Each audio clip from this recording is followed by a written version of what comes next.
We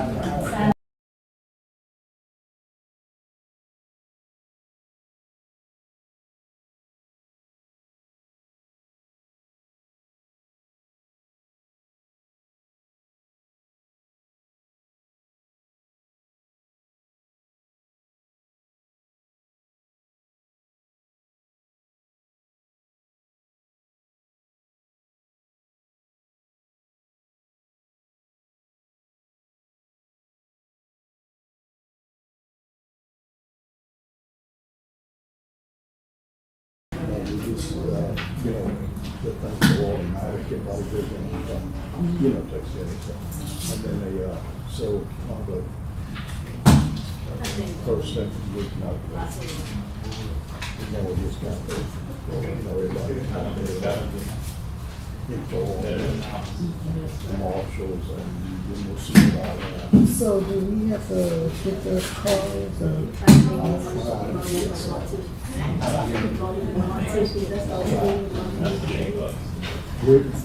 We'll have some.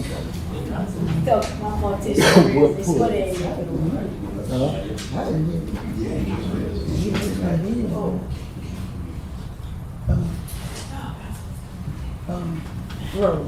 Yes, ma'am.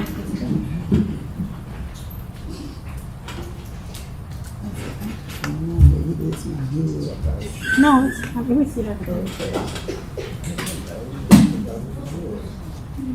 Something for me.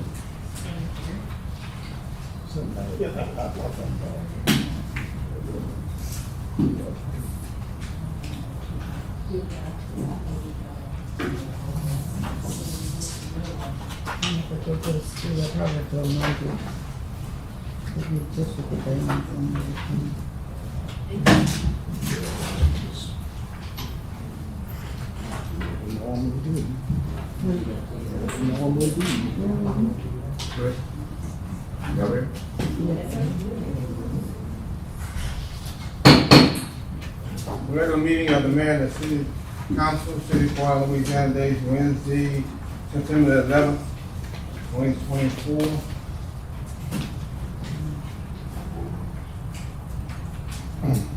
Council chambers is 5:30 p.m. Each person must decide before you enter council chambers which agenda item they wish to come in on. If they are not seated in the chamber, when the agenda item is heard, they will be notified by an officer to the council chamber to address that agenda item. Agenda, please silence all electronic devices. Agenda item number 1, call to order. Agenda item number 2, pledge of allegiance. Please stand for the pledge. I pledge allegiance to the flag of the United States of America and to the republic for which it stands, one nation, under God, indivisible, with liberty and justice for all. Agenda item number 3, roll call. Mr. Brown? Here. Ms. Gordon? Here. Mr. Hubble? Here. Ms. Lacy? Mr. Riviere? Here. Thank you.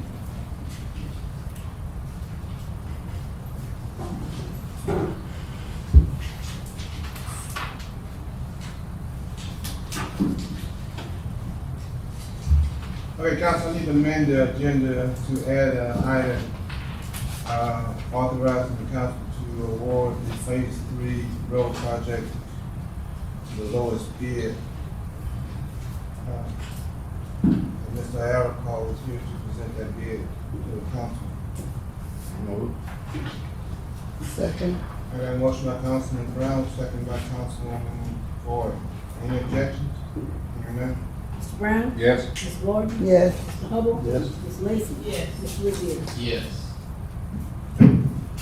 We'll make that agenda item 4A. Well, 5A.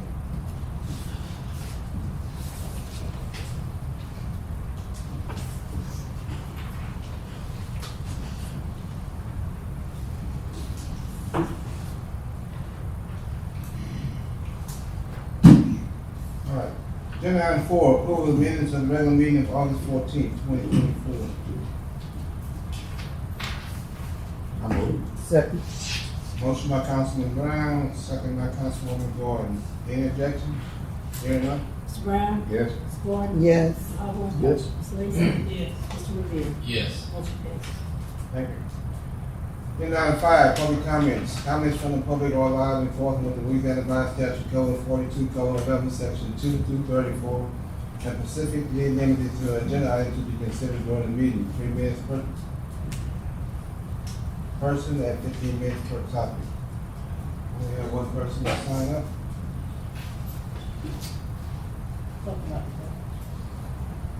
Okay, agenda item 5A. Authorize the council to award the Phase 13 road rehabilitation project to the lowest bid. Mr. Tony Eric. Thank you, Mayor, Council. We apologize for having to sneak into the agenda. We actually took these bids today because obviously last week was kind of messed up. Y'all had, essentially you got 5 bids, which quite frankly, that's the most I've gotten since COVID. And you got some pretty good prices. The low bidder was M-Track, who's done some work for y'all, and their low bid was $334,444. The estimate was $350,000, and you had a pretty good group, in about the same price range. The one thing, I always look at the unit prices and these microscopic prices on the last page. But one thing that I was impressed with is their patching cost was $46.05, which is, again, that's the lowest I've seen since pre-COVID. So maybe we're getting back to some sense of normalcy. Obviously, I think y'all should go ahead and accept these bids. Second. Got a motion by Councilman Riviere, second by Councilman Brown. Any objection? Hear none? Mr. Brown? Yes. Ms. Gordon? Yes. Mr. Hubble? Yes. Ms. Lacy? Yes. Mr. Riviere? Yes. Thank y'all. Thank you. Agenda item 6, hear from Mr. Peter Williams, candidate for the United States Congress, 6th Congressional District.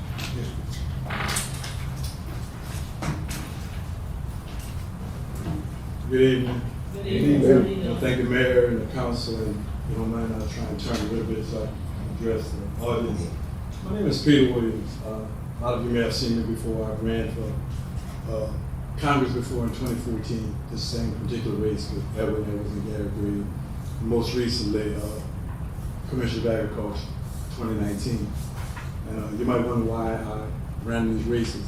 Well, I ran because I didn't have anyone in those particular races other than the political powers that think they are not able to take care of the vision and take care of the people of the rural communities. I live in Point Creek Parish. My background, I'm an agriculturalist. I'm a tree farmer. I'm a father, husband, been married to my wife for 43 years. Live right here in Point Creek and Leesburg. And I've been an advocate for 40 years, either advocate or agitator, because I go against the status quo, federal, state, local.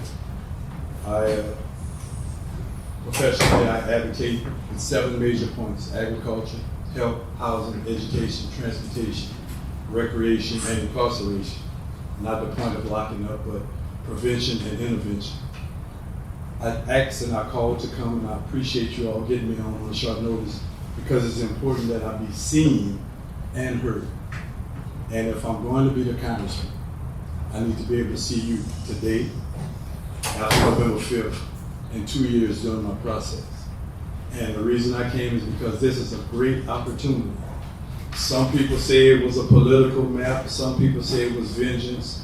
I say it's an opportunity that the Lord has created. Reason being, they chose us. I'm in the heart of the 6th district. Port Allen and West Baton Rouge. I don't know how y'all feel when y'all cross the bridge, but just think when I cross the Martinez Spillway. So I'm here to show you that I'm concerned. I understand government. I know what the grants are. I know how to deal with the programs. But we didn't have in office for the last 50 years, and I know Mr. Graves, and I know a lot of Republicans that served, and even in this race, somebody that can touch bases with who we are, what this parish needs, what this group needs, what others need. And it's not city versus country, because I get it all the time. but at the same time, rural families are important also. And too many times the money comes from Washington, gets to the police bureau or to other parish entities, and is not allocated to the rural communities that need it. As your congressman, I'm gonna do accessibility, accountability, and truth. And when I do that, you'll get my trust. And I wanna be the one that be the voice for you all, the voice for the people. And this is a great opportunity. It never happened before. And I'm just here to just let myself be available and let the families and the communities and the people know that I'm a down-to-earth candidate. What you see is what you get, and I'm not afraid to challenge those that empower. But then guess what? From the congressional seat, Washington, the funding, the program, I would like to have a master plan with all the parishes that's involved, get all of the leaders involved, even newly elected officials, and get the same vision. And when I go to Washington, I'm not going on what I think. I'm not going with a party thinks. I'm going with West Baton Rouge and Port Apple and this body thinks. And that's why I came. I appreciate your time. And my number is 24, and I appreciate your prayers and your support. Thank you very much. Thank you. Thank you, Mr. Wiggins. I had the opportunity to meet Mr. Wiggins. He's from my hometown, Lexington. Go from Pointy Peak. And I tell them we're not worthless. Yes. All right, agenda item number 7, consider approving a variance request for 1065 Michigan Avenue by the Bird family. Mr. Joe? This matter has came before the council before. Any questions about it specifically? It's a variance request. It's really an addition under the current roof. It lines up, I think, with the existing outer boundary of the west side wall. The neighbor on that side has voiced no objection in writing. So I can't tell you the exact space. I think it's less than 5 feet. But it's no less than what's currently existing. One second. I got a motion by Councilman Brown, second by Councilman Gordon.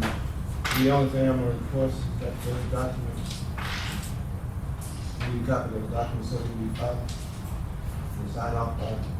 It's not accurate, Joe. That's why I didn't put it in with it. It shows the protrusion beyond the outer wall, and it actually lines up with the outer wall. So I think if we did draw, I think we need to proceed with the draw. Okay. The motion is to approve it contingent upon a corrected drawing being submitted.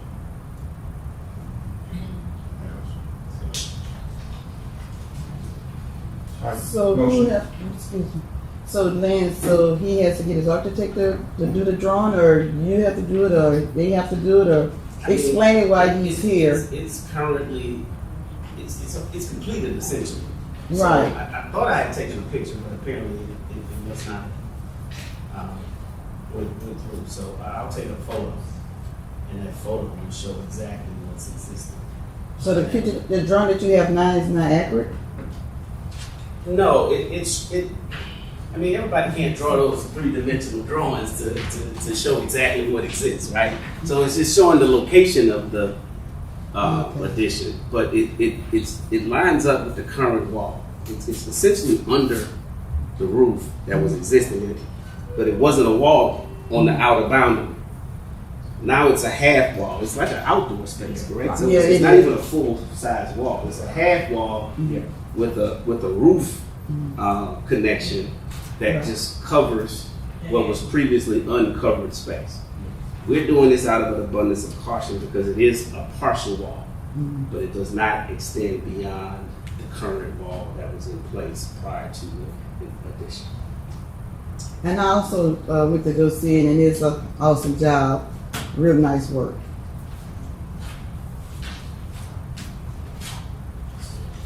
There's a motion, a second. Brandon did, and I second. Yes. Okay, I got a motion by Councilman Brown, second by Councilwoman Gordon.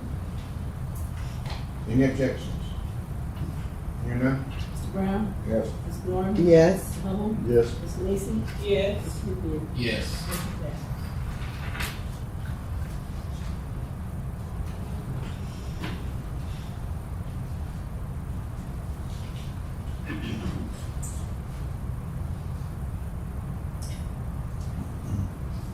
Agenda item 8, consider approving financial assistance for the Justice for Trail Dr. Violence event planned for November 2nd, 2024, in the amount of $2,500.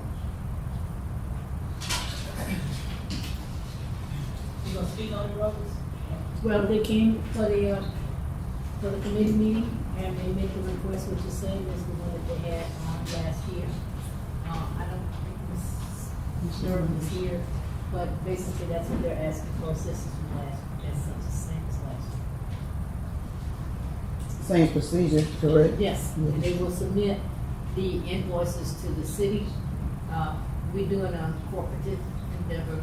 We will, but in the past, they've submitted I think the quotes for the invoices ahead of time. Yes. I believe we had that in the cooperative endeavor agreement in terms of, for $2,500 for these particular expenditures, subject to a maximum of $2,500. And the payment goes directly to the To the vendor. vendor. Right.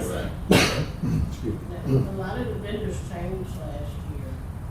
Well, the parade. And I didn't show up. No, but what we're saying is that the payment goes from us to the vendor. Correct. Whether the vendor has changed or not, it means that it's not going to, the folks, it's going from us to the vendor. But And they need to give us the documentation though from the vendor showing Correct. this is the expenditure. We've always put in the purpose of the expenditure in the cooperative endeavor agreement.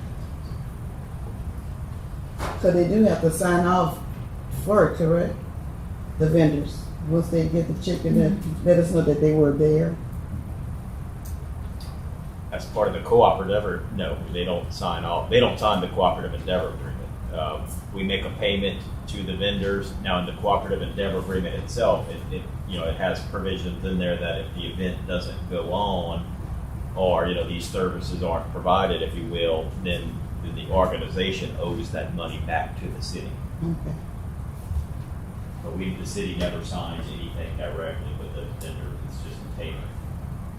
No, I'm not to us, but I mean like the organization. The organization, yeah, they don't. Would get them to sign off just saying that they Correct. was here, that they received the check, whatever. That part of the cooperative endeavor agreement says, if they don't do their event or they don't do the portion of what the city is making its contribution for, then they owe those funds back to the city. Right. We've That's always- good. Always paid the vendor directly. We do pay the vendor directly, yeah. I move. Second. Got a motion by Councilman Brown, second by Councilwoman Gordon. Any objections? Hearing none? Mr. Brown? Yes. Ms. Gordon? Yes. Mr. Hubble? Yes. Ms. Lacy? Mr. Riviere? Yes. Motion passes. Agenda item 9, consider approving financial assistance for the Save Our Sons organization for the annual Black History Parade planned for February of 2025. Law? And I don't think he was able to come tonight either, but it's the same as they requested on last year. We gave him $3,000 and it was handled the same manner with the corporate endeavor agreement, and we paid the vendors directly in accordance to the quotes that were sent to us. So they want the same amount that we offered them, because last year they didn't have the parade, because they said we didn't offer them enough money. They didn't have a parade last year, I don't think, did they? They had parade. That Yeah. was before that. No, They had yeah, but they didn't have it parade. last year when he came in. They had a parade with the $3,000. That was the year before? Yeah. Okay. Yeah, last year they. They did, okay. had the I parade. knew it one year that he didn't want what we offered him, okay, Because I was back there at that. Yeah, they had the parade last year. okay. So the same method. I move. And I want to ask you something. Like, okay, so if you have any involvement, like, you don't have to be a member, just like the Justice for the Trail. I'm not a board member or anything with the organization. I'm just part of the organization. Well, as I'm not a board member with Save Our Sons, but last year I took a road and helped it. Like, when it comes to my vote, like, how does that work? If you're not a member of the organization, then you, in my opinion, you can vote on it. There shouldn't be an ethics issue there. member of the organization, then my recommendation would be to abstain out of abundance of caution. Because I do want to continue to help, you know, but I don't want to cross any of these lines. Okay, before we move, agenda item number 9, it just says consider approving financial assistance. There's no dollar amount or anything? We That would talked, need to be put in the motion if you're gonna grant Right. financial extension, put it in the motion.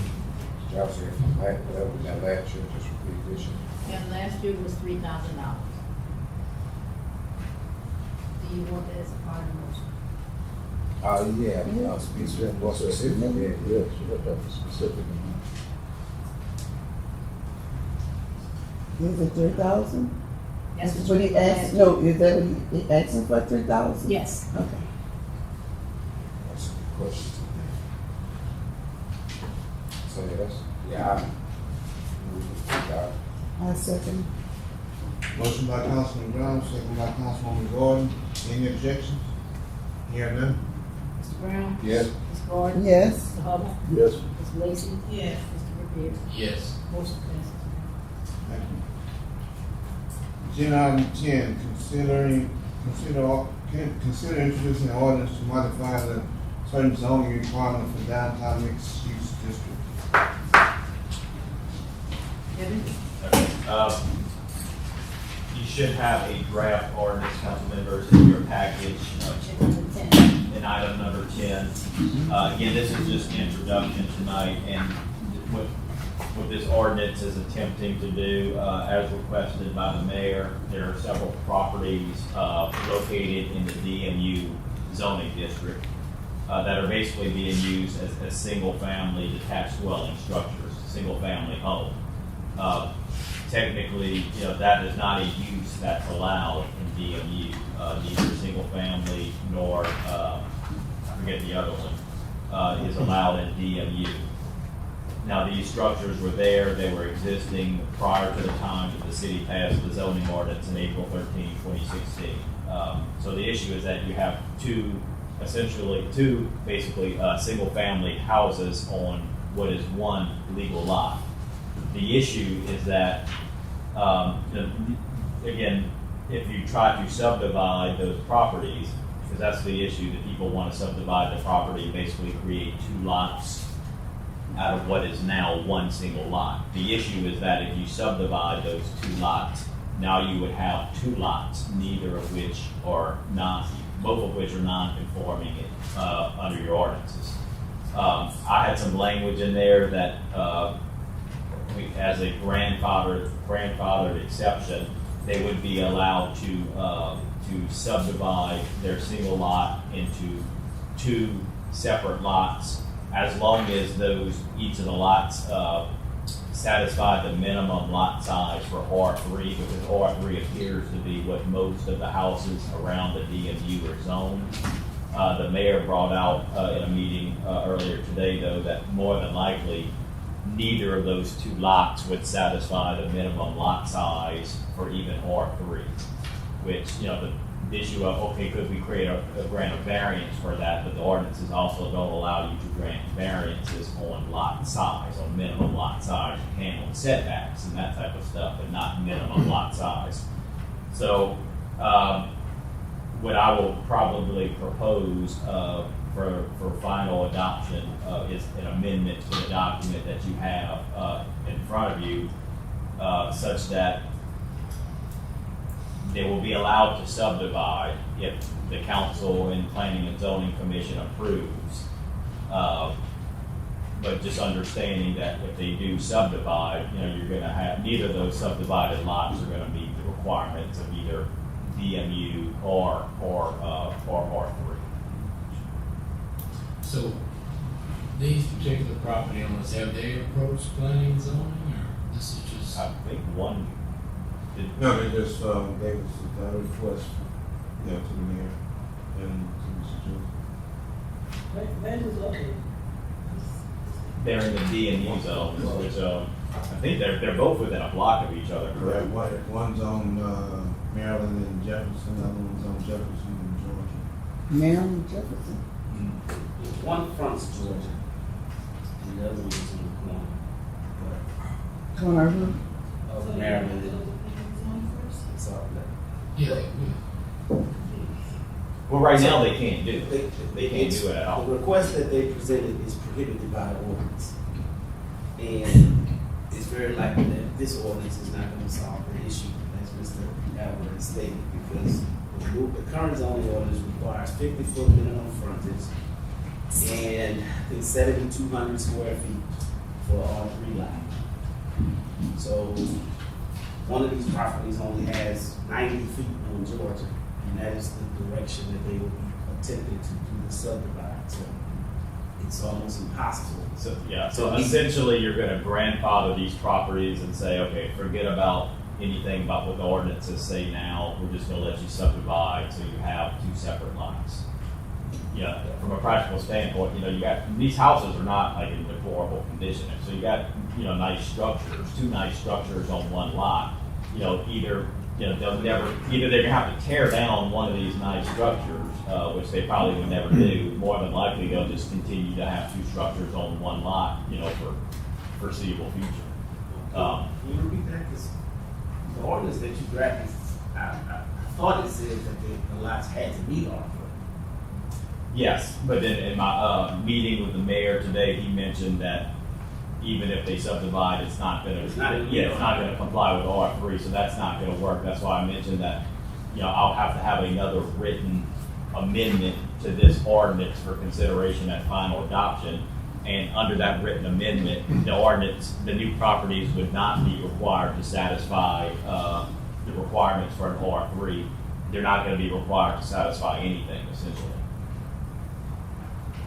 So basically what it will do is when they want to subdivide these properties, it's going to come down to, planning and zoning is going to have to look at it and say, okay, all this existed prior to the city adopting all this ordinance stuff.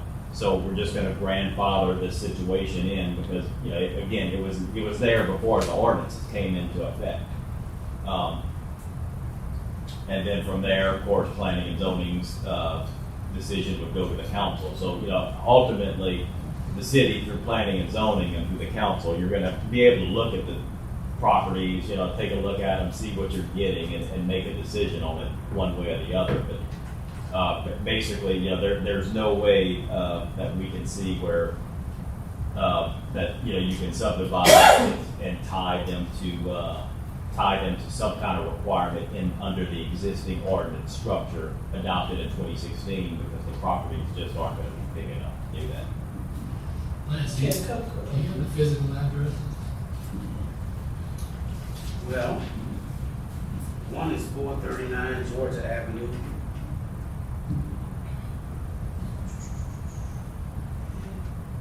The other one was, is that? I don't have a second. I'll try to get it to you. That was my question. The address and who owns the property and what is it they're trying to do? I mean, Okay, so look, the one on 439 is owned by West River. So what happened is the property owner owns 439 Georgia, also owns 520 North Jefferson. Those properties meet at the rear. So what happened is the properties that front on 439 Georgia has rental units. But he built a portion of his outdoor space for the Jefferson Avenue property on the rear of the Georgia Avenue property because they were all owned by the same person. Now he wants to be able to subdivide that in the event that he wants to sell or transfer any of the three properties once the subdivision takes place. It could not be done under the current ordinance. It essentially is going to be a spot zoning request for that particular location. And if it goes through, you're going to create at best two 2,400 square foot lots that front on Georgia. Yes, each one having one single family detached dwelling on that lot. Basically, these two structures here. So, I mean, It's your call, obviously. But just understand that it's gonna set a precedence. I think the mayor says there's maybe, I think the mayor has been approached by 2 people that are in this situation. I think, Mayor, you said there may be one more property owner in the city that has this issue.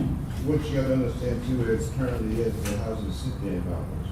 You're not supposed to have 2 houses on one lot anyway. And right now, what the owner's trying to do is subdivide it, and then it's a benefit to the city because you get the tax dollars from each property once it's subdivided. So, and it's rental property, it's not homestead, so we're not gonna get homestead exempt, so it's a plus for the city. And, these 2 locations, this one on Georgia and the one on 510 Jefferson and Maryland, same thing, it's rental property. And all of them agree on So, and both of them is on one lot. And that's how it's been done in the past, and we just need to correct that. And we understand the fact that it's not gonna fall within the setback requirements, but the houses sit as is. So you're really not moving the house, all you're doing is Goodbye. You're not, from a physical standpoint, you're not increasing anything that's what's not already there. You know, all you're doing is just when you go into the property records, if you go on the the assessor's website, instead of seeing these 2 structures on one lot, you'll see these 2 structures each on their own lot, is essentially what you're doing.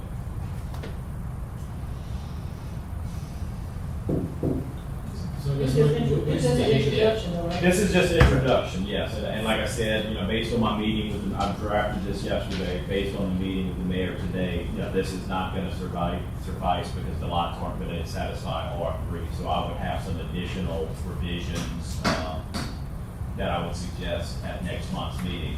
But, you know, the council can still start, you understand the problem now, you understand the issue, you can just start considering, you know, whether, what you wanna do with these properties. yeah, and this only involves properties that has multiple dwellings on one particular property. I move. Okay. That's introduction. I just said, well, yeah, it's- Introduction, yeah. You don't have to vote on Yeah, you have to go on to this one. Yeah. I got a motion by Councilman Brown, I second. I got a second by Councilwoman Lacy. Any objection? Hearing none. Brown, Yes? Gordon, it. Yes. Hubble, Yes. Lacy, Yes. Riviere. Yes. Thank you. Agenda item 11, consider authorizing mayor to sign a contract with Industrial Enterprise Incorporated for utility repair services. Council, as I spoke to you the last couple of meetings, I had 2 companies, one Industrial Enterprise, the other one was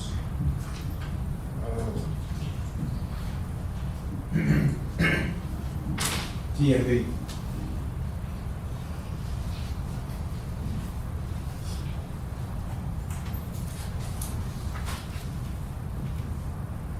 And from the bids, the request I got from both companies to fit what we was requesting, T&D can only do certain things. They hire another contractor to do additional work to repair water and gas lines and sewer lines. So therefore, I'm requesting that we go ahead and enter into an agreement, and this is all going to be on a trial basis anyway, because this is a 90-day contract, and if it doesn't suit the city, we can void this contract. But at this point in time, we only have one worker, and lately we've been having a bunch of water breaks and gas leaks that is overwhelming the department. So my recommendation is to go ahead and enter into a 90-day contract with Industrial Enterprise. They did work with us years back. I think either with Mayor Roberts or Mayor Lewis, I can call it one. But Mr. Terry Smith, who's the owner of the property, still runs that particular company. And I would recommend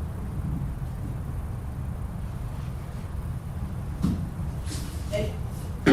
8 hour day is 4,000. Right, and that price, when I talked to Mr. Terry Smith, that's for major repair work, like a 8-inch line break, when you need heavy equipment and so forth, and we need to block the road off and have access, that's costly. But for minor repairs, like a minor 3/4-inch water leak or gas leak, you'd be looking at the hourly rates. So we didn't have none of our fellas here today? $39, I'm sure they would have loved to make $39 an hour. Yeah, nobody that was certified to do this. We don't have any, so all we have is a training right now. We didn't have nobody that was here before that you may could have called back and say, look, we could pay you more to come out and do the work that you already know to do for the city. Maybe somebody who left because they wasn't getting paid. Only one person left that was certified, we went to the parish about it, we like knowledge community, like the next day. See, man, that's what I'm saying. We could go call in this company to pay them $39 an hour. We really have to look at paying our own employees. But they really have the certification on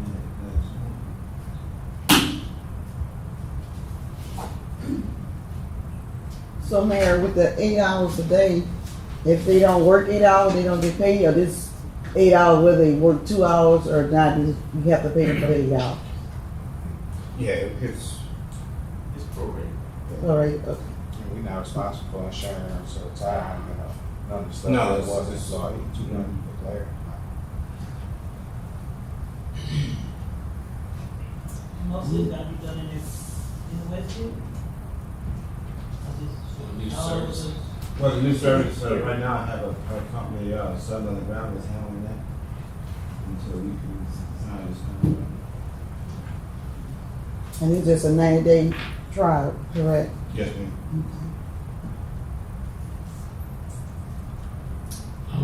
I've been saying we can't argue about it, we need them, so. Somebody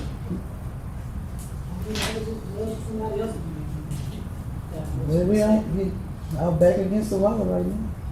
I got a motion by Councilwoman Gordon, second by, Riviere, Riviere. Riviere, oh, not got a second. motion by Councilman Riviere, second by Councilwoman Gordon. Any objection? Hearing none? Mr. Brown? Yes. Ms. Gordon? Yes, Mr. Hubble? Yes. Ms. Lacy? No. Mr. Riviere? Yes.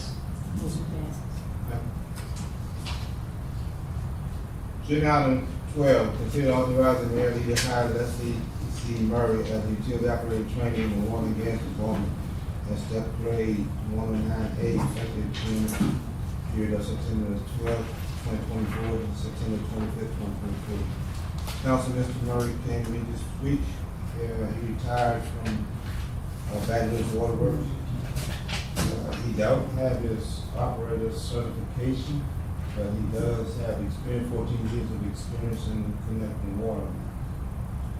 He will be working in hand with our current training, and he will be working to get his operator license at the same time.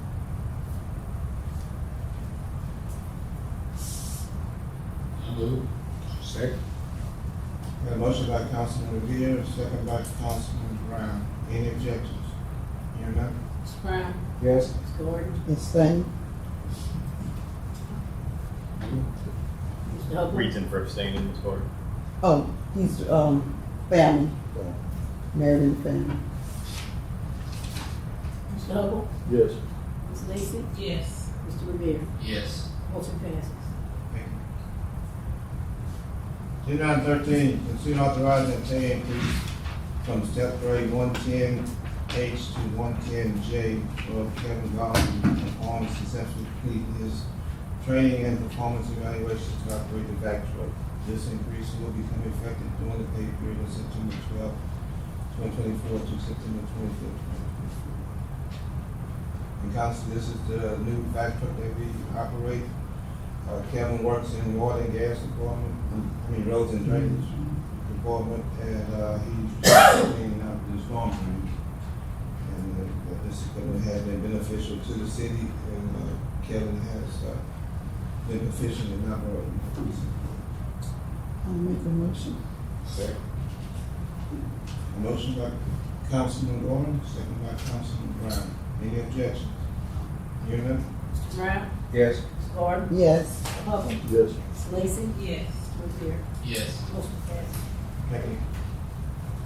Agenda item 14, authorizing a pay increase for Jarvis Johnson from step grade 129A to 109C for successfully completing his training and performance evaluation to operate the vac truck. His pay increase will become effective during the pay period of September 12, 2024 to September 25, 2024. Same thing, Mr. Jarvis was working with the roads and drainage and transferred to the sewer department. And now he's a operator trainee in the sewer department. And he too has had prior experience before he came here on operating back truck, and he's working with Baton Rouge. Make that motion. Okay. Motion by Councilman Gordon, second by Councilman Brown. Any objections? Hearing none? Brown, Yes. Gordon, Yes. Hubble, Yes. Lacy, Yes. Riviere. Yes. Motion passed. Agenda item 15, consider authorizing pay increase for step grade 112D to 112F for Tristan Dogan for successfully completing his training and performance evaluation to operate the vac truck. This increase will become effective during the pay period of September 12, 2024 to September 25, 2024. Mr. Dogan, he currently works in wastewater treatment plant, has operated two. And he was one of the workers that was selected to operate the vac truck to perform maintenance work on all the sewer lines. And he too has completed his performance evaluation. Move. Second. Motion by Councilman Riviere, second by Councilman Brown. Any objections? Hearing none? Mr. Brown, Yes. Ms. Gordon, Abstain, family member. Mr. Hubble, Yes. Lacy, Yes. Mr. Riviere. Yes. Motion passed. Right. So they have to go do the training.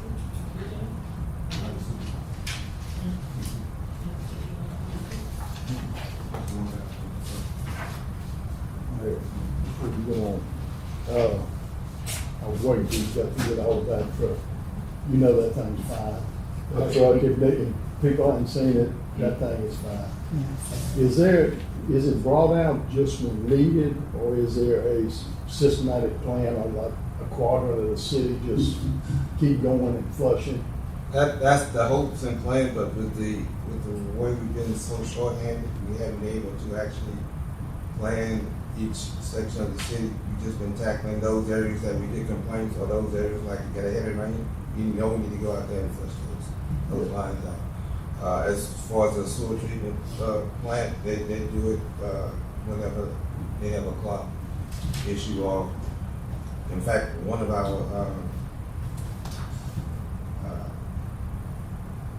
what do you call it? It's not even the MISA unit that actually flushes out the line. Yeah. It's been down and gonna cost too much money to repair.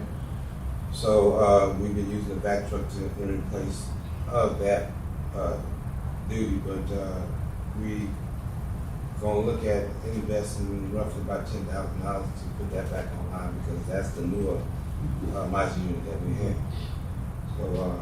So in other words, could you use a Mazda unit, like force debris or whatever one way, and have the back truck on somewhere down the line?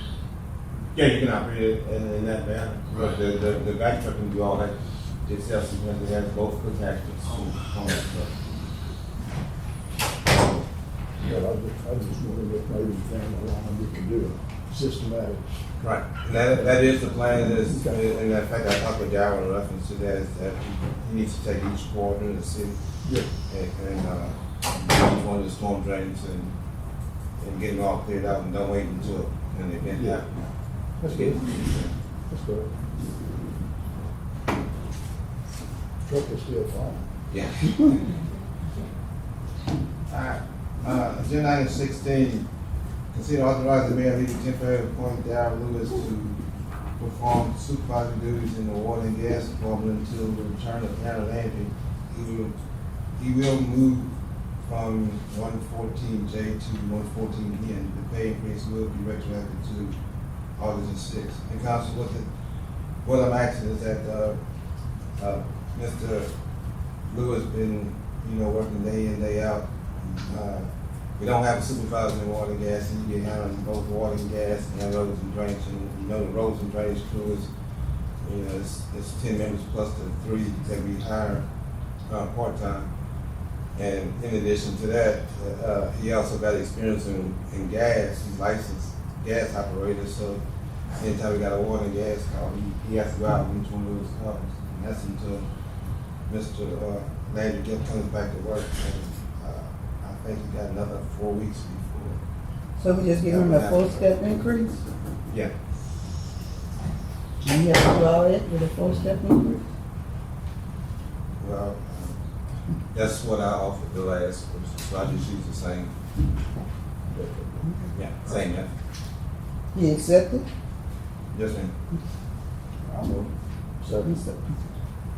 I got a motion by Councilman Brown, second by Councilman Gordon. Hubble. Any objections? Hearing none? Mr. Brown? Yes. Ms. Gordon? Yes. Mr. Hubble? Yes. Ms. Lacy? Yes. Mr. Riviere? Yes. Motion passes. Thank you.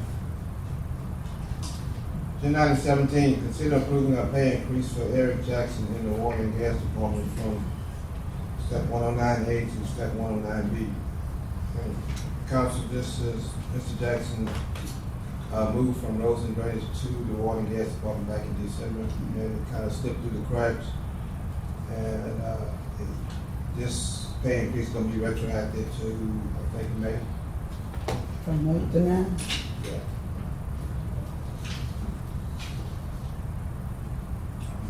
Second. Got motion by Councilman Brown, second by Councilman Gordon. Councilwoman Gordon, any objections? Hearing none? Mr. Brown? Yes. Ms. Gordon? Yes. Mr. Hubble? Yes. Ms. Lacy? Yes. Mr. Riviere? Yes. Motion passes. Thank you. Agenda item 18, consider introducing a resolution to adopt the adjusted millage rates as determined by the 2024 reassessment. General alimony, 5.060 mils, 2023 to 7.180 mils. Police department, 4.100 mils, 2023 is 5.070 mils.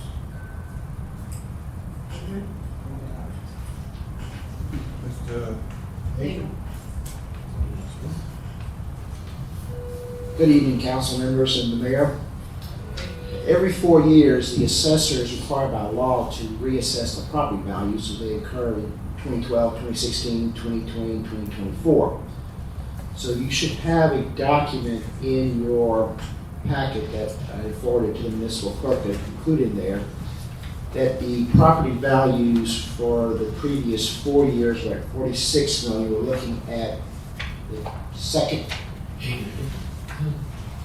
I don't have that. It would be under 19, I think you jumped one. We'll be doing it the resolution. We're doing the resolution, but Oh, okay, just. Okay, I'm sorry. Yeah, Yeah. not the next, he's doing both of them. Explain both of them. so to give background on it, in the previous 4 years, the property value was assessed at 46 million. So having the 12.2 mils gave us a tax revenue of 565,000. With the reassessment that the assessor did this year, our property value increased from 46 million to 56 million, increase of $10 million property value wise. Ad valorem taxes are designed to keep the same base revenue from year to year. So when property values increase, the millage rates automatically decrease to keep the same approximate income of 565,000. The assessor readjusted the millage rate that we were doing at 12.2 for both of them combined to the 9.960. So that is the first agenda item. Number 18 is to adopt those new millage rates, and we would keep the income exactly the same. We had an option of increasing the millage rates from 12.2 to the previous 4 years, from 2016 to 2019, 12.81, by the rolling forward process that we're asking in number 19. We've now lost the 12.81, the max we could go in the next 4 years, and we don't have to do it this year. We've got within the next 4 periods that the maximum millage rate that this council can levy, and it's your decision, is 12.20.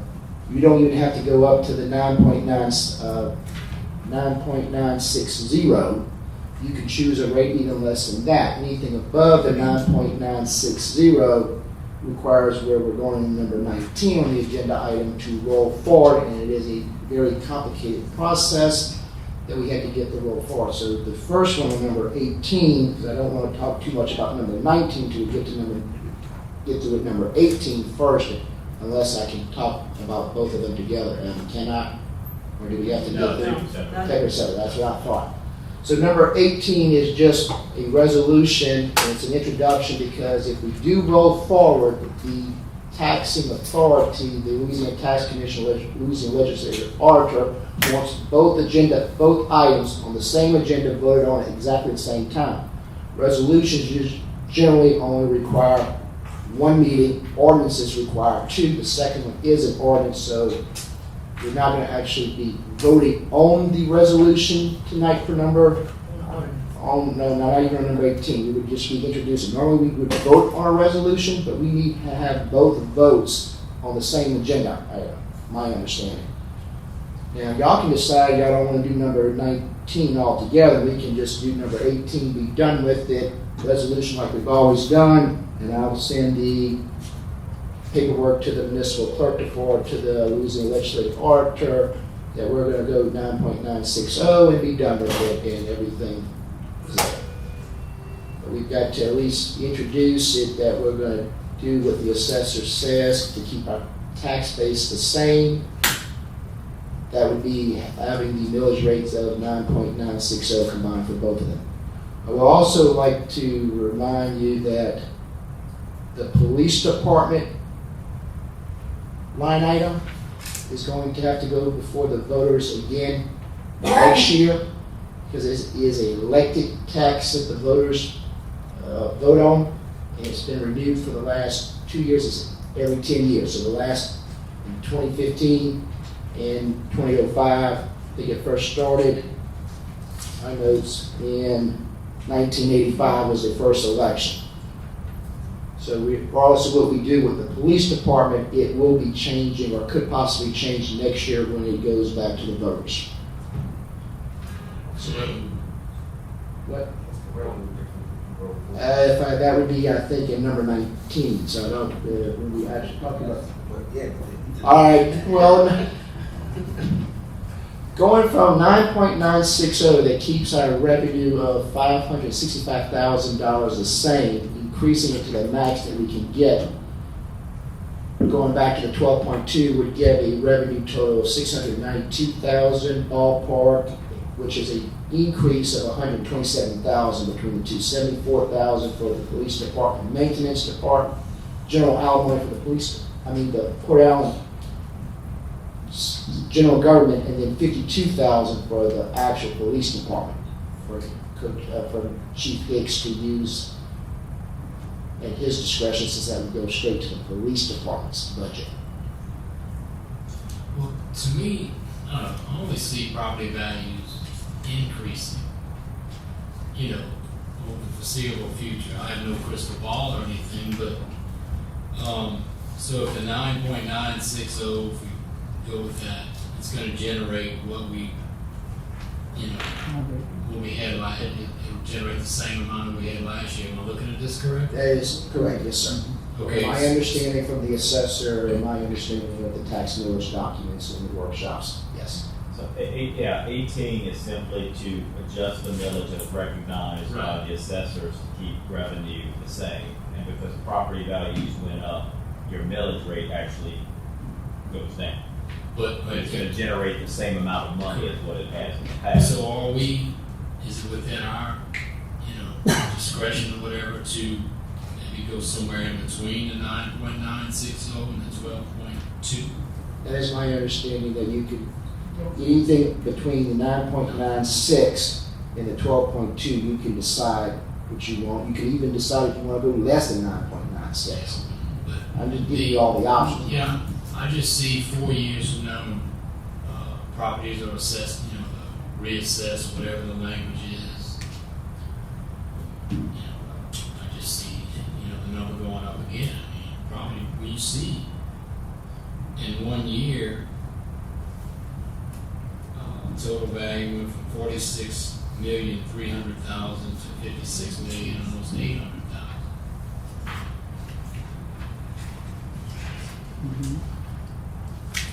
Is that? Yes. In So, 4 years, a 4-year time period. right. So, And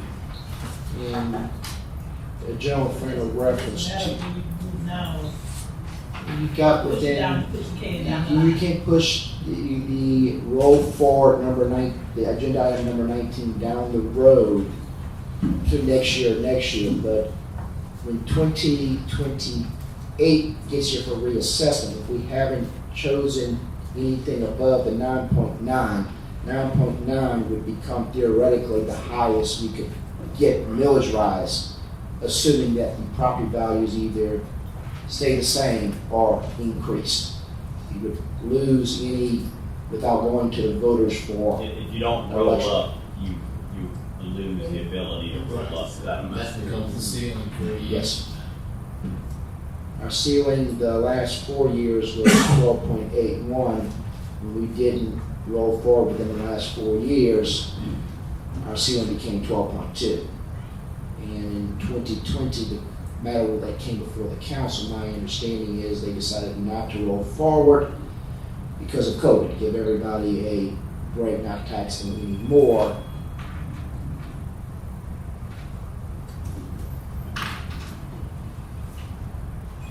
As it also as a general frame, when we looked at this last year, if the rolling forward was an option, going from our 12.20 to the 12.81 that we could have gotten at 6.6 millage, we've only been about an additional $30,000 in revenue. And that's what the administration decided it was not worth all the effort of rolling forward.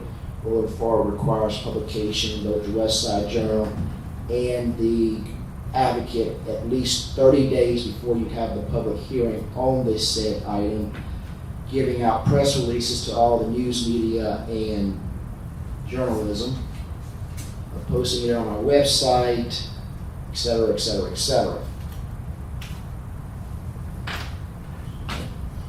So again, number 18 is just the introduction, and we could go on and actually have the vote on that as a resolution and be done with this and not even come back on the next meeting if that's how y'all decide to go.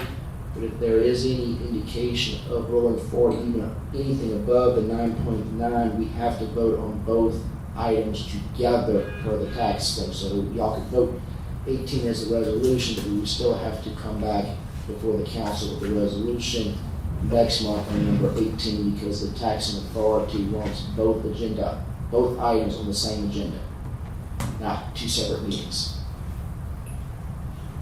We're kind of a little bit more complex because we also have to follow our city of Port Allen rules and regulations that the second one has to be an ordinance. We want to roll forward.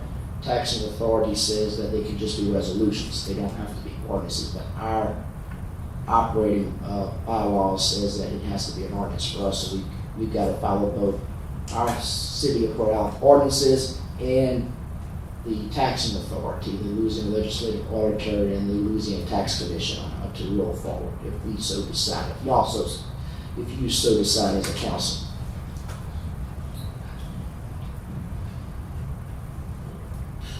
What are the the rest of the council's thoughts on somewhere in between? I mean, can we do that? We can't Yes, do that. yes, you can. So 18, you would still need to. Yeah, you still need the 18 favorable moving. Yeah. And then my understanding too is that if y'all want something in between, wherever y'all decide, we actually need that on the agenda for next month. So we can't just say we're gonna choose a number at next month's meeting. It's gotta be physically on the agenda item, Right. the actual There's some numbers. discussions we probably need to have, moving forward before we, kind of come up with this number. That was my frustration when I received the email from the assessor's office on Thursday, August the 15th, saying, hey, your new millage will be 9.96, and I called the assessor's office, okay, we're gonna roll forward. Our ordinances require it to be an ordinance, because we're increasing, which means 2 meetings. So September, the introduction, Right. October, the vote, so they can get to the assessor's office to put on the tax bills that are coming out in November. Is this a little late for me to be getting this information? And you also have time periods in terms of when you can hold the public hearings based on the publication as well.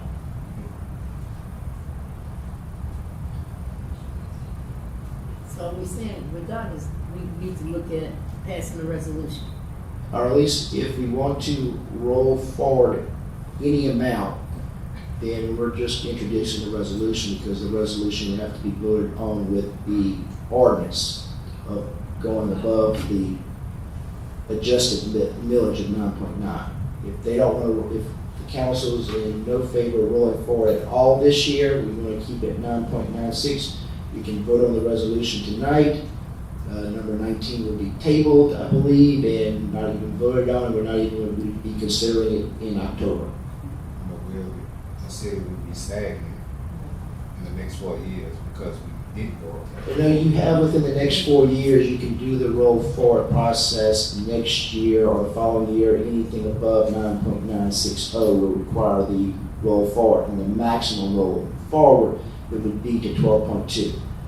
With the caveat that, again, the police department, that 4.1 and the 5.020 has to go back to the voters next year, so that one is not set in stone. On the police, I mean, the put out the maintenance general alimony of 5.86, if we take the adjusted up to the 7.18.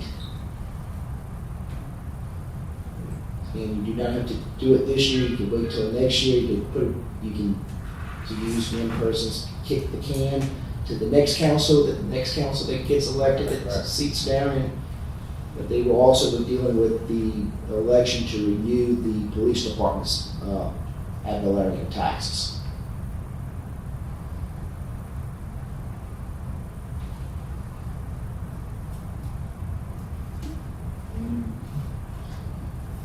I mean, I'm prepared to make a motion on number 18 with the understanding we bring it up next month. And Adrian, in the meantime, if you or Katrina, you get us some numbers, I mean, just on whatever half of in between 9.96 and 12.2, what is that? I'm doing great math right I know we start dealing with these decimals, I think, Right. but I will give Let's- you. now. Right at 10, so just raise them 1.1, rolling forward 1.1. So you're introducing the resolution, you're not. Introduce what they do number Yeah, 19. I would take 18 just as written. Yeah. 18 is just as But written, that not gives us changing the anything. option. Yeah. 19 would be where you would make the changes to the. So right now, we're just making a 18 motion. you have to do regardless. Yes. So I 18 move- is simply recognizing the updated villages From- as determined by the assessor. You have to do that, really. Yeah, but I'm not prepared to say a number between 9.960 and 12.12. Heck, I'm not prepared for Well, this. I gotta let's just do 18 effectively. look at them all. So right now, So for that 18, way, not just- we just need to get to finish 18, then have a discussion on Correct. that. Correct. So I move for introduction resolution adopted. I made it. All right, got a motion by Councilman Brown to adopt the introduction of resolution of the adjusted millage rate for 2024 reassessment. Do I have a second? city. Second. I got a second by Councilwoman Gordon. Any objections? Hear none? Mr. Brown? Yes. Ms. Gordon? Yes. Mr. Hubble? Yes. Ms. Lacy? Yes. Mr. Riviere? Yes. Motion passed. Thank you. This your quorum right here. Now, Yeah, yeah. Agenda I'll item take that. Agenda item 19, consider introducing an ordinance setting the adjusted millage rate and roll forward to the maximum authorized levy rates for the tax year 2024 for all properties subject to taxation within the city of Port Allen in the following manner. General alimony adjusted 5.860 mills to the maximum of 7.180 mills. And police department adjusted 1.100 mills to the maximum of 5.020 mills. So again, now that we're to number 19, you do not have to go up to the 5.8 and the 7.1 and the 5.02. You can choose anything for the first and general alimony between 5.8 and 7.1. And the police department 4.1 to 5.02. You could decide that you want to leave general alimony all alone and put all of it to the police department, only do the police department. To give you an idea of what we're talking about in terms of millage, the combined millage between the two is an increase of 2.24.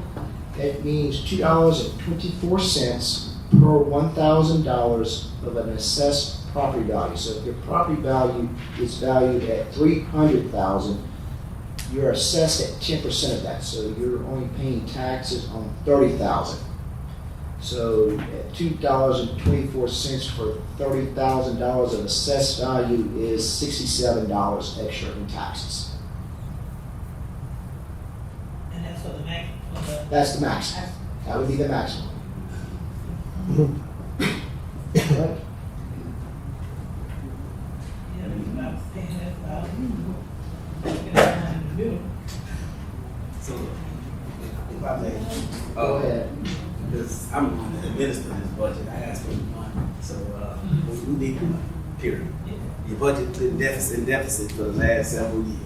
It's a negligible increase, and when you're making these decisions, it comes down to how did your property values increase? Was it an increase in the individual value of a particular residence, or was it an increase in the inventory? As you know, we have a new subdivision that is being developed, so our increase is more than likely due to an increase in inventory and not to significant increases in the individual property values of an owner, so that their taxes will not increase significantly. Mr. David just said $67 on a $300,000 home. How many? Or property, $300,000 property, and so that kind of gives you an idea of the percentages of properties above or below $300,000 that you have within the city limits. But the fact of the matter is, your budget has been in deficit for several years, and you have this opportunity only once the reassessment comes.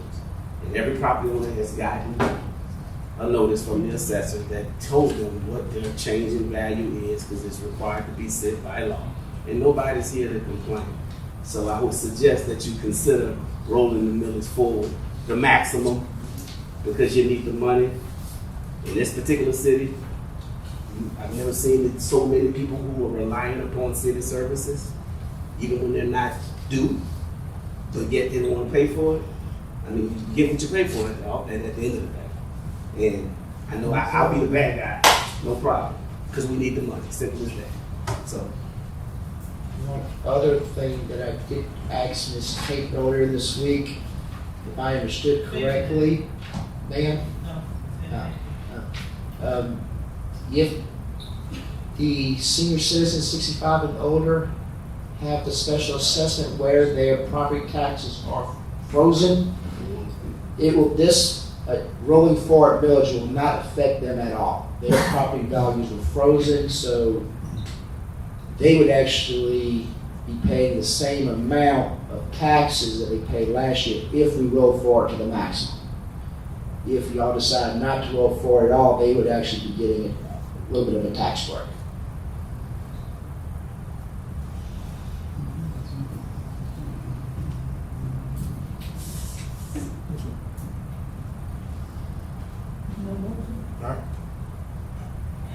you have to introduce something. Introduce the tonight. ordinance, If you're yeah, gonna roll yeah. forward, and even at the half, 1.1, you have to introduce something tonight. Right, no problem with our motion. I mean, I've said it to, rolling forward, and that's one of the areas that I was saying that I wanted to see, like, I know Woody was saying like in between, but if it's not gonna make a significant difference, then we take it on to the max. Like, that's how it's really kind of looking at there. Roughly around 150, right? Cut it in half, that's $30 a year. And how many Divided properties into that 12 we months. have at 93? So, I will say that based upon what I looked at, all the new subdivisions going on in Westview Crossing, all of those properties are less than that. yeah, that's in 300, yeah. Yeah. I mean, That's still like $6 a month. And you're talking if like $60 extra for that, divided by 12, like you're saying, $5 a month for those mortgage companies that pay the taxes on the escrow account. It's only $5 per month more, because the escrow, they're paying it every month, but the escrow is not paying until the end of the year. So those that don't have any mortgage payments aren't going to be getting hit with the tax burden all at once in December. It'll be spread out over their 12 months of mortgage payments. And this is Yeah, already it's been not like it's advertised. not- This has already been advertised, by the side journal, and the advocate, and nobody's here to. So, And it's also advertised on our website as the Louisiana Legislative Auditor and Louisiana Tax Commission require. I mean, I'm just looking like individually, it's not a big hit, but collectively, it's beneficial to the city. Correct, yes, ma'am. But just individually, it's not. Property values will go up. Yeah, that's what, As soon as Lance that said. go, there's no guarantee 4 years from now, that's generally the trend. I don't know what holds. All right, I got a motion on the table by Councilman Brown, second by Councilman Lacy. Any objections? No. Hear none? Brown, Yes. Gordon, Yes. Mr. Hubble, Yes. Ms. Lacy. Yes. Mr. Riviere. Yes, Motion passes. Thank you. Appreciate it. thank you.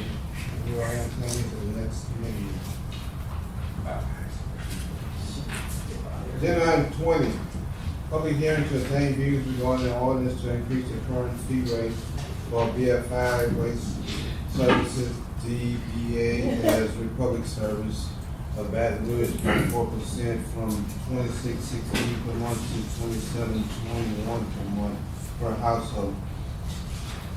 The floor is open for anyone in the public who wish to be heard on this agenda item. Probably everybody out there. I got a call, today about this particular item, and they just hope we consider follow suit between the parish and group. What'd you say, Brandon? I didn't understand. The parish and group, they from my understanding, from what the constituent told me, that they shifted from Republic, and they were hoping we would do the same. Like the Riviere Parish? Increase, to follow them, yeah, that was what they wanted to do. And Well, why the parish changed because of the bid that came in, they went to the bid. Right, so I'm But just, really, truly, the people in that parish, they didn't have a problem with Republic. It's just the city. We have so much problem with Republic. It's not the rural area. that's why I So- just wanted to state it for in case you're watching, that it was. No, it's not the north It part. seems like it's a It just- parish-wide issue. No, they don't have. They didn't have problems. They don't have the issue. I don't know. But we do. I'd say all I know, We have a I problem. got a call from an elder and they just wasn't happy with us. Right. That's all I was expressing. And I don't know why we have so much problem with them. All right, well, no one from the public stepped forward to complain, so we're gonna close the public hearing. On agenda item number 21, consider approving the ordinance number 5 of 2024 to increase the current fee rate of the BFI Waste Service, DBA Republic Service of Baton Rouge by 4% from $26.16 to $27.21 per month per household. Ordinance number 5 of 2024, Ms. Rocha. Ordinance number 5. Excuse me. Well, that's what I'm doing. When they were having these discussions, Mayor, did they include you in any of their discussions with moving to a waste program? Maybe they decided. We on a separate contract. We on a contract. I mean, we're just saying, because I know at one time we was talking about possibly looking at other providers, the service providers, but it was some different factors involved there.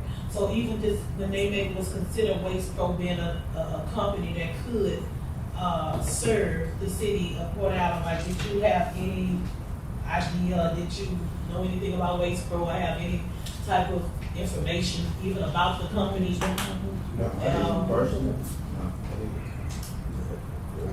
Hey, how, just out of curiosity, how long this contract? How many more years?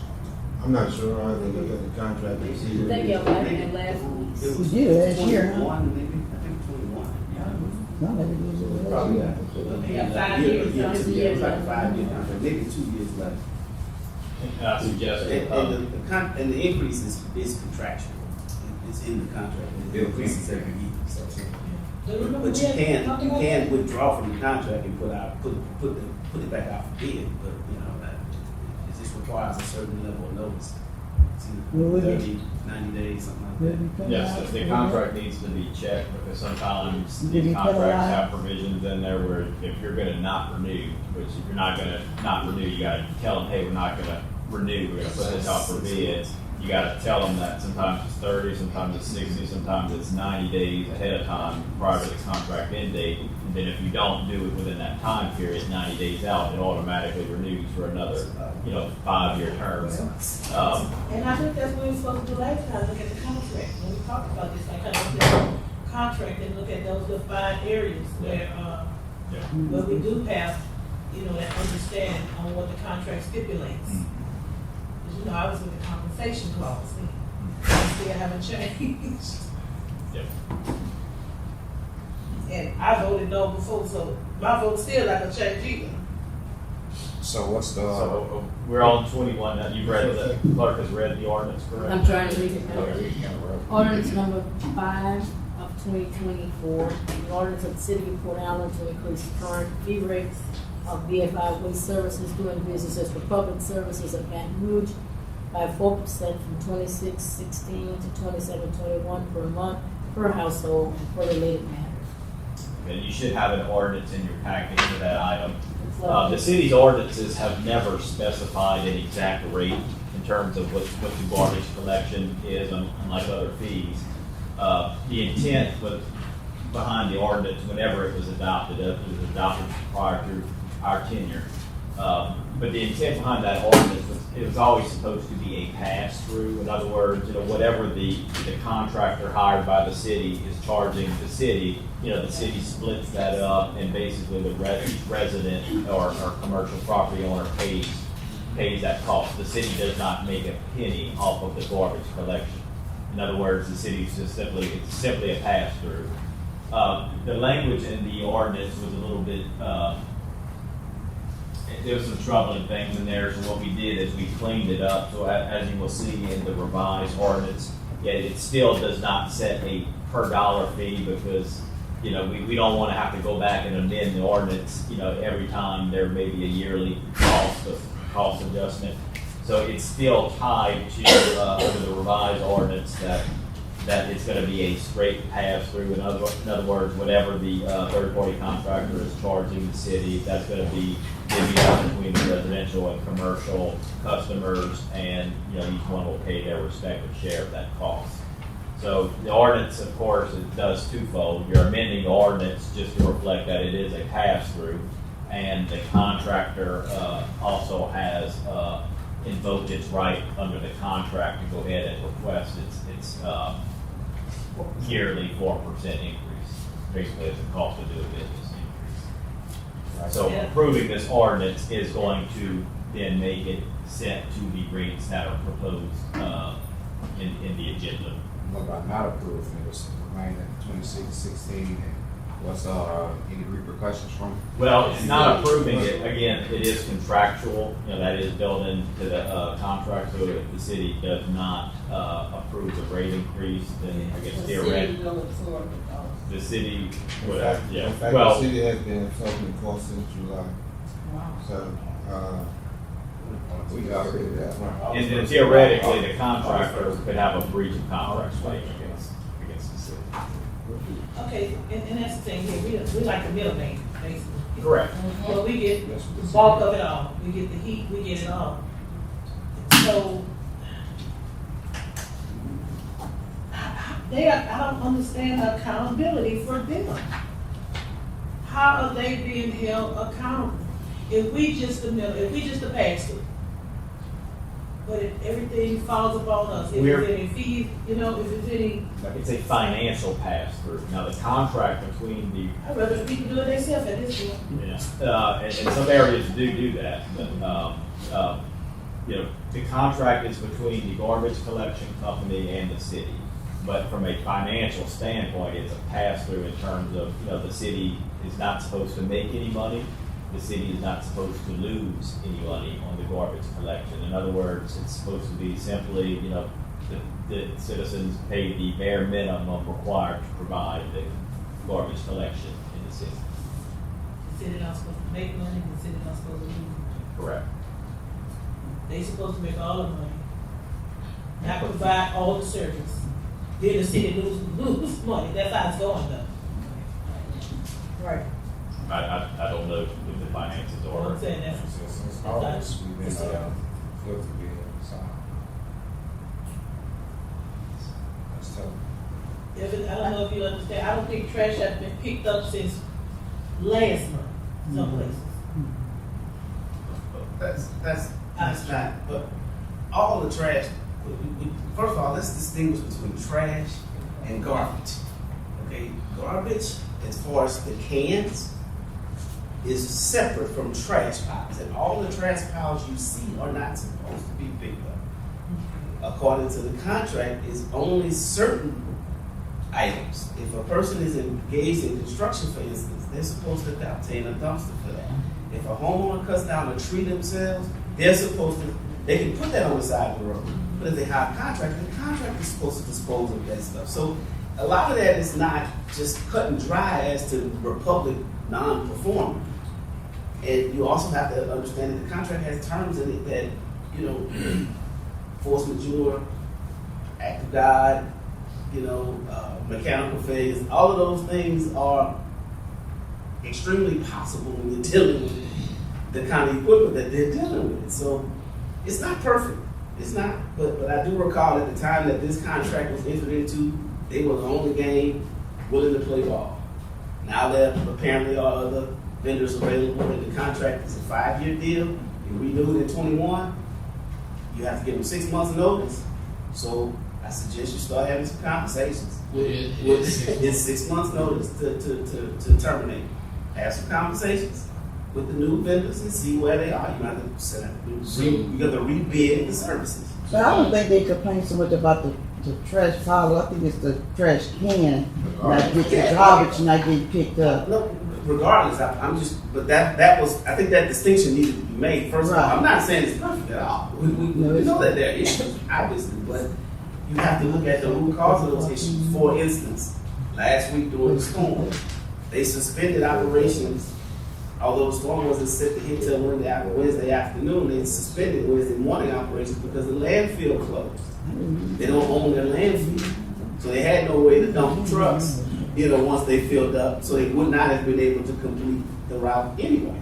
So, and then the landfill suspended operations on Thursday. They didn't open until mid-morning, like 11:30-ish, and they closed at their regular time. So that condensed the time that the landfill was available. Then there's employment issues with staff, like I said, mechanical issues with trucks, all of these things factor in. That being said, all companies are gonna have those issues. So the next analysis is, do you wanna explore other vendors or not going forward? Because this contract is in effect until 2025. You got the one more year. I'm coming up on 20 years on the council. I would say we've had this same discussion no matter who the vendor was for our garbage, trash pick. We've had the same conversation like every other. It happens. Mhm. Like Lance said, it's nothing. I'm not taking up for Republic because they do have their faults. But I don't think those faults are unique to them. I would like to talk to people with the parish a year from now and see if Waste Pro is, you know, The phone would be. and then at that point, maybe not even, maybe 6 months from now, it will be March, and that'll be when we can give notice to Republic. But at this point, I don't, you know, we've had this discussion so many times, no matter who the government, you know, so. And then again, like you said, like the city being the middle person. I don't know if this is something unique or could happen or not happen, but how about people getting their own trash, waste management and paying for it themselves and eliminate the city, period? Is that even an option, or is that something that can happen? I think a Simpson Parish does that. I think a Simpson Parish, every person, you select your own operator. So the issue with that though is, you know, imagine in a subdivision, you got 30 houses and 10 of them one company, 10 of them another company, 10 of them. So every day you may have garbage trucks running down your neighborhood as opposed to, you know, one day, you know. So, you know, there's pros, there's cons of doing all I that. know several people that live in Paris, but they are not. But also, what y'all gonna have to do is get used to what's transpired, because it's not gonna get any better. Because when Republic missed a trash pickup, they used to pull somebody from another area. Now since the parish is no longer with them, there is nowhere they can pull unless they pull from Baton Rouge, and that's not gonna happen. Yeah. So we still gonna have to work with them and see how things progress. If it gets any worse, then we just have to get notification that Well, that's what I said about accountability or compensation. Is it being reported to The best. Republic that these people are having issues? It's just they're complaining on social media or So whatever. losing money, So that's fine. do Republic know what the problem's going on in the city with the garbage? Yes, ma'am, because I send videos, I send tapes, I send text messages to both Steve and Eddie Malonson. So they are aware of So it. any complaints that I get throughout the week, or in reference when I ride around the city and I see trash pickup or piles of trash that haven't been picked up in a while, I send them a photo and tell them that they need to take care of it. Because we had some trash on my street right before the storm, and I thought they were gonna come by and pick it up. Right. But thank God we didn't have no storm. Well, we couldn't do And then anything. once you leave it there, then now you can't distinguish what's from the storm or what people cut when they cut their trees. Like, so now you don't know what's the difference. So they still got a contract with the parish till the end of the month. And after this month, then we're gonna see how their service progress for the next couple of months before we actually make the decision. Yeah, I mean, they were responsible. Dude, Steve gave us an email address whenever he came up there. We had some issues on that with him. And they was helpful. Part of the issue was placing over the head. They couldn't get it because of power lines. But I mean, you know, they communicated, said what needed to be done. It took a little while to do it, but once it was done, they came and picked it up. You know, I think communication there. If y'all hear somebody complaining, just reach out to them. They'll listen to y'all. Yeah, I mean, that's what I'm talking about. I mean, I can call them any day after the pickup and tell them, hey, look, you missed such and such. And because they're servicing areas within the parish, they're able to pull that truck and go pick up that area they did left out. Yeah, well, I'm talking to my fellow council members, like when they hear something, just shoot me an email. You know, if he send an email already, then you send one. Well, no one ever called me, but I ride around my area and see. Yeah, you can still, he not gonna know. He just gonna know he got an email from a council member. Yeah. And the mayor, and he gonna do what he can. But again, they got some variables that play a part. It took about 3 weeks to finally get it right, but it was on the owner as well. It just wasn't him. But once the owner got it right, they can't got it. And like I said, I don't receive call, but I do ride around in my area to see if there any trash picked up or garbage there. And if I do, I call Steve and tell, hey, y'all missed this trash that we need to pick up. Yeah. And they come right out and do it. Sorry, miscommunication. So I think everybody should have Steve's number, and if you can get your calling, Yeah, you should be able to call. You gave it to us, so. Yeah. And I don't know if they answer to our constituents back when they call, so I guess it's best for us to call Republic because they're not responding to our constituents about the Oh, problem. I didn't know that. Yeah, so it's best that we call the public for our constituents, because they're not, it don't seem like they're responding back to the people. So it's our job to reach out to the public. And they should be reporting it to city, because at the end of the day, if the public is going directly to Republic, then the city is not gonna be aware of a problem there. So that it can be, documented and tracked for future purposes. Whereas if it's going to the city, you can keep track in terms of the number of complaints you're receiving. And, that information may or may not be used for purposes at future points in time. Okay, so now I would like to entertain a motion from the council, because at the end of the day, we've been paying this 27-21 since August. Move. One second. Motion by Councilman Riviere, second by Councilwoman Gordon. Any objection? Hearing none? Mr. Brown? Yes. Ms. Gordon? Yes. Mr. Hubble? Yes. Ms. Lacy? No. Mr. Riviere? Yes. Motion passes. Thank you. Agenda item 22, consider approving the monthly financial report for status.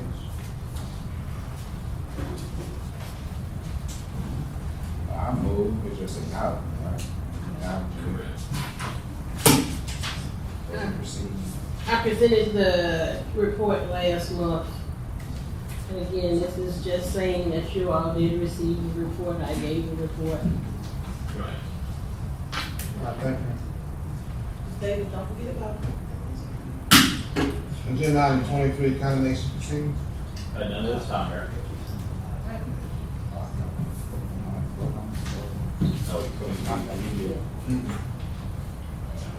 Agenda item 24, alcohol beverage permit, Mr. Joseph. Agenda item 25, announcement of correspondence. Council, we went through Hurricane Francine last week. We escaped another one. It's still in the early stages of the year. We pray that Oh, no one out there. we keep by the rest of the year without a hurricane. Anybody have any other announcements? Don't forget about the Fall Fest. Fall Fest Yes. Fall Fest on the first Sunday in October. And of course, Sugar Fest is also that day. And for those of you who may not know, tomorrow is Council Lady Charlene Gordon's birthday, so I'm gonna tell her happy birthday. And she will accept money if y'all wanna get it on y'all phone. Yeah, have you on the news? She's like 20s and up. All right, there's no other announcements. Second. Meeting adjourned. Sing it to me, sing it to me.